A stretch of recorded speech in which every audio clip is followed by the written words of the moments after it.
अस्सलाम वालेकुम नाज़रीन। ड्रामा सीरियल रद्द की आने वाली एपिसोड बहुत ज़्यादा इंटरेस्टिंग होने वाली है। ईमान सालार के घर आते ही सब कुछ समझ चुकी है कि आखिर सभी घर वाले उससे चाहते क्या हैं और क्यों वो सालार को बर्दाश्त कर रहे हैं। इसलिए सालार को मजबूत बनाने के लिए ईमान उसका सहारा बनने की कोशिश कर रही है।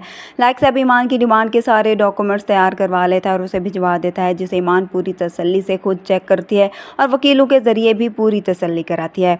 ईमान घर आ जाती है तो सालार कमरे में आता है। वो सारे डॉक्यूमेंट्स और तलाक के पेपर्स भी देख लेता है।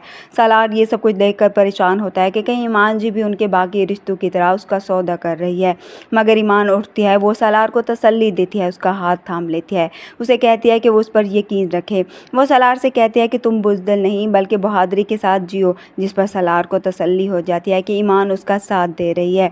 मगर वहाँ पर अब सालार के बाप से ये बर्दाश्त नहीं हो पा रहा था कि लाइक मामू आखिर करना क्या चाह रहा है। वो इसके पास पहुँच जाता है, उसे कहता है कि मैं अपने बेटे की ज़िंदगी के साथ किसी किस्म के भी तजर्बे की इजाज़त नहीं दे सकता। तभी लाइक साहब उसे खरी खरी सुनाता है कि ख़जाने की रखवाली करने वाला उसका मालिक नहीं बन जाता, तुम अपनी औकात मत भूलो। अब दूसरी तरफ ईमान सालार को यकीन दिला चुकी होती है कि उसकी दौलत में उसे कोई दिलचस्पी नहीं, बल्कि वो जो कुछ भी कर रही है सिर्फ़ और सिर्फ सालार और अपना रिश्ता मजबूत बनाने की कोशिश कर रही है। इसलिए अब जब सब ईमान के नाम हो जाता है जिसकी उसने डिमांड की थी, इसके बाद अब लाइक साहब आकर ईमान से कहता है कि वो तलाक के पेपर्स पर साइन कर दे और सालार की ज़िंदगी से निकल जाए।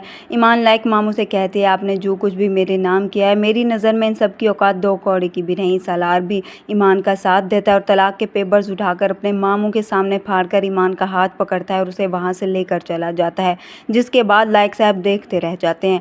वहीं पर अब शैला बेगम भी आ जाती है। वो लाइक साहब से कहती है कि ये लड़की बहुत ही चालाक है, इसने तो आपको भी मात दे दी। मैंने तो आपको पहले भी समझाया था कि अब इस लड़की पर एतमाद मत करें। मगर लाइक मामू भी चुप बैठने वालों में से नहीं। खैर सालार और ईमान बाहर जाने लगते हैं तो कामरान, जो अपनी हरकतों से बाज नहीं आता, वो सालार को धमकी देने से भी बाज नहीं आता। सालार ईमान को अपनी बाइक पर बिठाता है और दोनों खुशी खुशी बाहर निकलते हैं। ईमान अब सालार को वकील के पास लेकर जाती है, नाम हुआ जो कुछ वो सारा जाकर सालार के नाम करवा देती है, जिस पर सालार को तसल्ली होती है कि ईमान जी अब उसी के साथ है।